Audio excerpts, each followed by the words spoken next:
punya fawaid 5, punya manfaat 5. Nomor 1 anak, 2 menyalurkan syahwat, 3 mengatur rumah tangga, 4 memperbanyak keluarga, dan 5 mujahadatun nafs. Yang pertama adalah anak. Anak itu menjadi manfaat nikah dengan 4 argumentasi. 1, 2, 3, dan 4 ini. 4 ya. Ya. Argumentasi anak sebagai manfaat pernikahan adalah aspek keempat.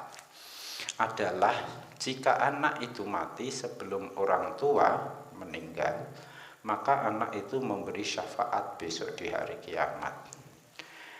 Nabi berkata, anak bayi itu akan menarik kedua orang tuanya untuk masuk surga.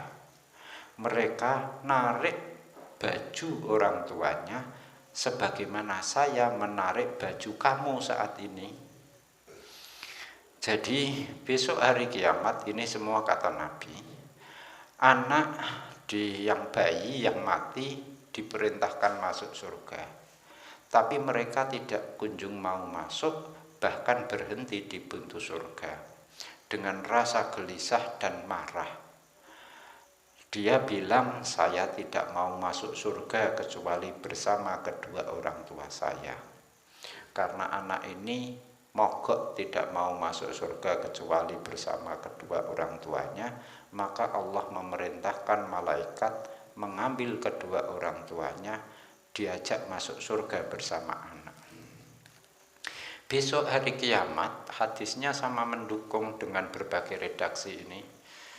Anak-anak bayi besok hari kiamat itu dikumpulkan. Ketika hendak dihisab, anak-anak bayi dikumpulkan jadi satu. Yang mati sebelum orang tuanya bayi-bayi ini. Nah, kepada kelompok bayi yang mati, ini diinstruksikan supaya masuk surga. Tapi ketika di pintu surga, mereka berhenti. Penjaga surga, resepsionisnya surga, mengatakan, selamat datang wahai keturunan orang-orang Islam, silahkan masuk surga tanpa hisab, tanpa dihitung amal kalian. Bayi-bayi ini lalu bertanya, lah, bapak dan ibu kami di mana? Dijawab oleh para penjaga surga, bapak dan ibu kalian tidak seperti kalian. Bapak ibu kalian punya dosa dan kesalahan yang harus ditebus dulu dengan disiksa. Lalu anak bayi-bayi ini teriak-teriak nuntut supaya orang tuanya disertakan mereka masuk surga. Akhirnya gaduh di pintu surga. Ada kegaduhan di pintu surga. Itu. Allah meskipun maha tahu, Allah bertanya, ini gaduh ini apa? Dijawab oleh para penjaga surga, ini bayi-bayi yang mati itu teriak-teriak tidak mau masuk surga kecuali bersama orang tua mereka. Allah mendengar itu terus memerintahkan, ya sudah, kalian para malaikat sana cari orang tuanya, bawa ke sini, masukkan surga juga. Hadis lain agak detail, barang siapa yang punya anak 2 mati lebih dahulu mendahului dia, maka dia sudah membuat pagar dirinya dari neraka. Jadi anak itu yang mati menjadi pagar. Jadi karena ada pagarnya ya tidak masuk neraka. Di hadis yang lain tidak 2 tapi 3. Barang siapa yang punya anak 3 mati sebelum balik, maka orang itu dimasukkan surga karena Allah kasihan kepada 3 anak bayi yang mati. Karena mesti susah, sedih ditinggal mati.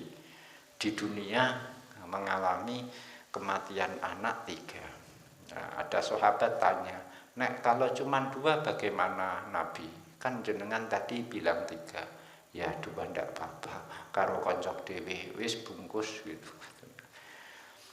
Ada orang soleh ditawari nikah, tapi nolak, katanya ingin fokus ibadah. Tapi suatu hari dia bangun dari tidur. Tahu-tahu setelah bangun minta dinikahkan. Mintanya serius, merujuk-rujuk begitu. Akhirnya dinikahkan orang ini, orang soleh kita ini. Nah, tapi orang penasaran, kenapa kok semula tidak mau nikah waktu ditawari, bangun tidur kok malah minta dinikahkan? Si orang soleh menjawab, saya kepingin punya anak, yang anak tadi bisa menjadi pengantar saya masuk surga besok di akhirat. Lah kok bisa? Begini ceritanya. Saya itu mimpi hari kiamat telah terjadi. Di situ saya melihat banyak makhluk dikumpulkan. Semuanya haus. Saya juga haus sampai saking kehausannya saya hampir merasa mati. Begitu juga orang-orang yang lain kehausan dan rasanya akan mati. Ketika kondisi sudah kritis seperti itu, tiba-tiba muncul anak-anak kecil.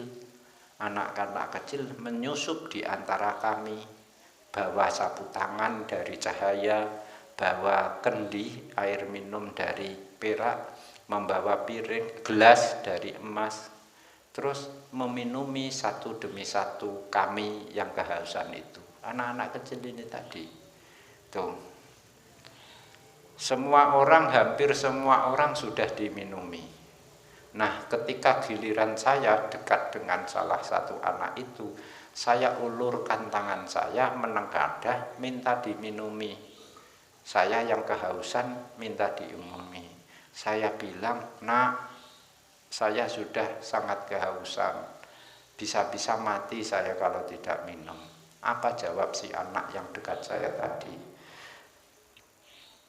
Kan panjenengan tidak punya anak, yang bisa meminumi ini ya anak-anak yang punya bapak. Jenengan tidak punya anak karena tidak menikah, ya jenengan ya tidak punya jatah minumi gitu. Lah kalian ini siapa nak kok meminumi orang-orang tua? Kami adalah bayi-bayi umat Islam yang mati lebih dulu mendahului orang tua kami. Gitu. Akhirnya tangi turu langsung aku kawin Noah gitu.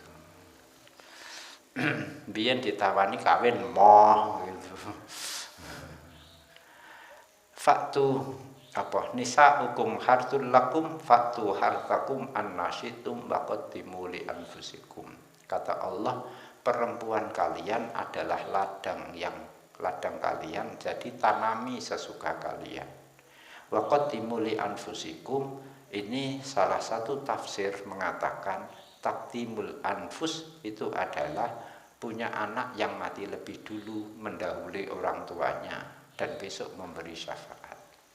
Nah, dari ini wajah keempat, aspek keempat, pemanfaat menikah itu anak.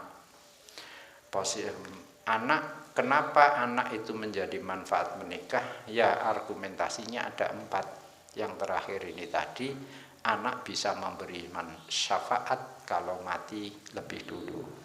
Kalau yang mati lebih dulu orang tua, itu anak masih hidup mendoakan orang tua yang mati. Jadi siapa mati lebih dulu, punya anak tetap bermanfaat. Al-faidatu utawi faedah